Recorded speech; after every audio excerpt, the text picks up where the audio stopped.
What's good? It's Woog. So it looks like Universal Music Group has lost a whole lot of music. Universal, one of the biggest media companies in the world, let alone music company. Its parent organization is Vivendi, and it's considered one of the big three music companies along with Sony and Warner. So any music that you could think of basically has about 1/3 of a chance of falling under the Universal Music Group umbrella. And they lost a ton of music in a fire. Everybody from the Roots to the Police to Tupac to Nirvana, No Doubt, Ray Charles, Quincy Jones, Sheryl Crow, Joni Mitchell, Captain Beefheart. I mean, ouch. Duke Ellington, Elton John, Eminem, Eric Clapton, Etta James, Fats Domino. I mean, we're talking much of the music that you could imagine.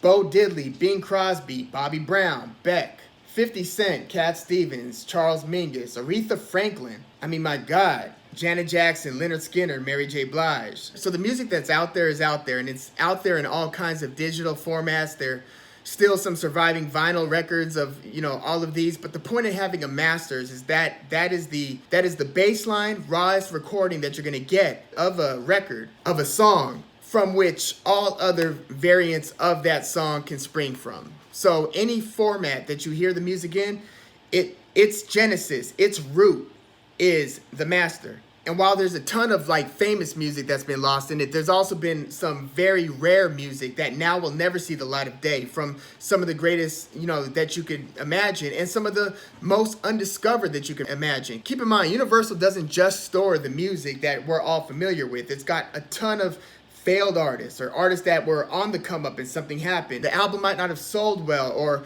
they might not have even released the album, or a rare B-side when they were doing singles on records and so forth. So there's genuinely a ton of music that is gone. But of all the names that I've mentioned, everyone from 9 Inch Nails to Steely Dan to the Eagles, come on! Tom Petty and the Heartbreakers, The Impressions, that's Curtis Mayfield's group, the Flying Burrito Brothers, who were like an offshoot of bands like the Byrds and Buffalo Springfield and Crosby, Stills, Nash and Young, and the Mamas and the Papas, that's California Dreamin', folk legend Joan Baez, Janet Jackson, Howlin' Wolf, Iggy Pop. Do you know whose music I am not seeing on this list? Dr. Dre. That's kind of interesting, knowing Dre's pattern of fierce independence and just this obsession with having control over his brand, his music.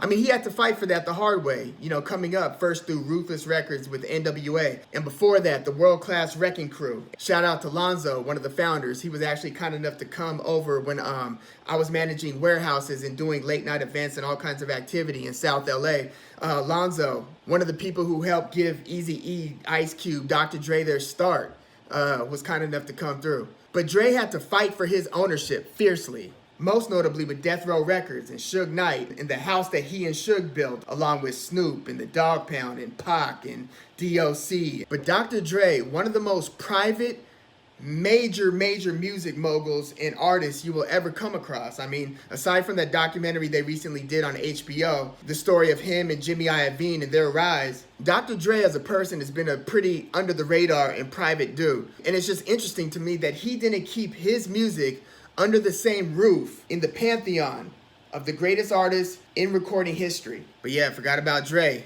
Dre didn't forget about his masters. He's like, nah, I'm gonna keep that right at home. Where the hell does Dre keep his masters? Where does a Dr. Dre keep his stash? I mean, that's a real producer extraordinaire. And you think, over the timeline of music, a lot of these artists that I mentioned never had a chance to own their masters, let alone house their masters. That should also tell you something about the recording industry, that the list of artists that I'm naming off, and there are countless others, actually still have their raw recordings in somebody else's hands, in another entity's hands.